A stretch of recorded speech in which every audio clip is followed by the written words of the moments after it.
It's Alejandro Cremades, and today we're going to be talking about how to use psychology to improve cold investor emails.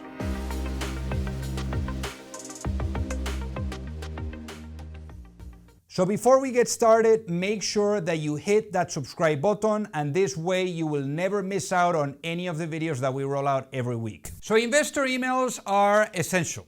You're going to have to send them out if you really want to get that money in. Now, when they are cold emails, meaning that you've never met those investors in the past or there was no introduction that was made, it's a little bit more tricky. So in today's video, we're going to be breaking it down for you and giving you a step-by-step guidance so that you're able to get in front of those investors with a bang and get that money in. So without further ado, let's get into it. So why are they called cold emails?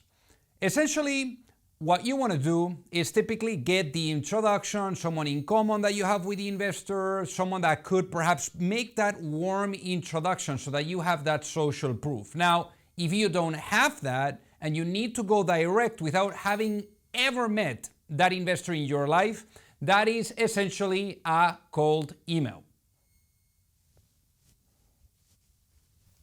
So most investors, they say that cold emails don't work. But I actually find that that's not true, because investors for a living, they need to meet with entrepreneurs. And whenever they can see a good opportunity, it doesn't matter where they're at, who introduced them, they're gonna do whatever it takes to really get into that investment opportunity. So that's why if you know that that investor has an investment thesis that they've created where essentially they would be excited about the potential opportunity in investing in a company like yours, you should, just reach out directly if you don't have anyone in common.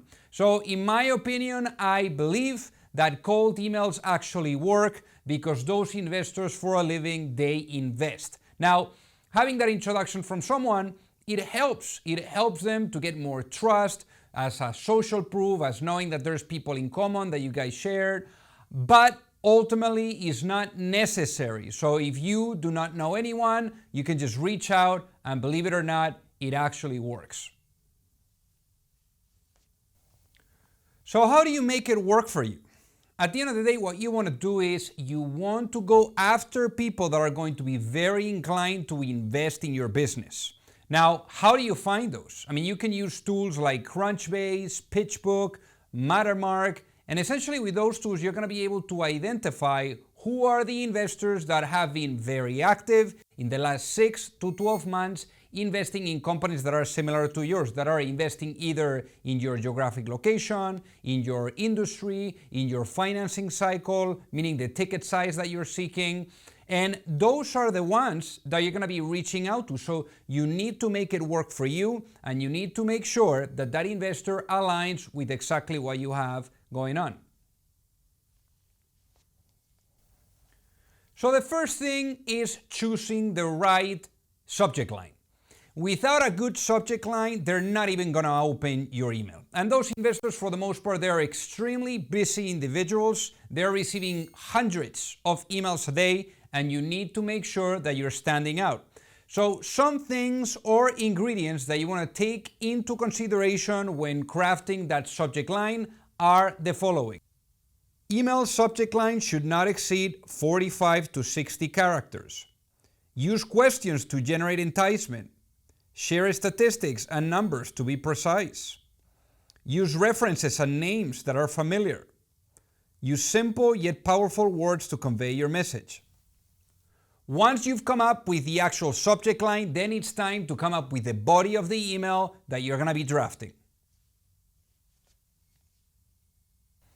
So overall, you want to keep the actual body of the email short and brief. You want to keep it maybe to 3 paragraphs maximum, and in a way in which the first one, you are essentially talking about how much you admire them, why, you're reaching out. The second one, perhaps, you are giving some background on yourself and the business in a very clear and concise way. And then the third one could be the call to action, perhaps suggesting to get on a call or to have a meeting. And then you just say, give your best, and that's pretty much it. Now, some of the other highlights And critical factors to keep in mind when you're putting together the body of that cold email are the following.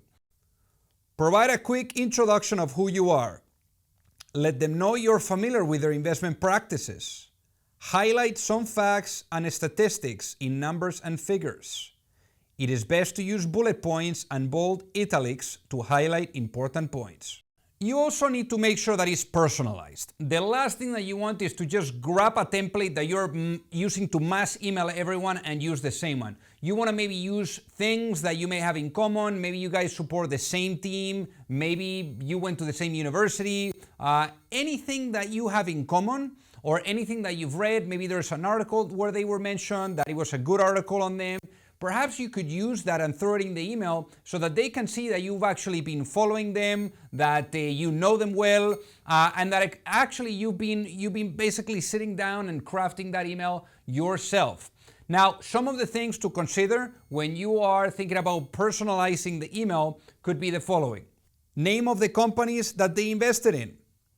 Apparent trends of investment history. Preferred industries of investment. Investment minimum and maximum limits, average size and valuations, online preference and preferences, social media trends and likes.